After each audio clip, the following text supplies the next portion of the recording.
Hello friends, ఈరోజు మనం మాట్లాడబోయే topic codex gigas the devil return book. అది 13th సెంచరీ బొహేమియా, ప్రస్తుతం చెక్ రిపబ్లిక్ అని పిలువబడే ఒక సిటీ. ఆ ఊరిలో ఒక ప్రీస్ట్ అంటే ఒక సన్యాసి ఉండేవాడు. ఆ సన్యాసి తమ నియమాలను అతిక్రమించినందుకు గాను అతనికి మరణశిక్షగా సజీవంగా సమాధి చేసే శిక్ష విధించబడింది. అప్పుడు తనకు విధించిన శిక్ష నుండి తప్పించుకోవడానికి ఆ సన్యాసి ఒక రాత్రిలోనే మానవ జ్ఞానం అంతా కలిగి ఉన్న ఒక గొప్ప పుస్తకాన్ని రాస్తానని మఠాధిపతులకు వాగ్దానం చేశాడు.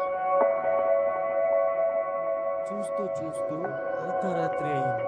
ఇంకా పుస్తకం పూర్తి కానందుకు తను భయంతో ఏం చేయాలో తెలియక లూసిఫర్ అంటే సైతాన్ని ప్రార్థించాడు. అప్పుడు సైతాన్ వచ్చినప్పుడు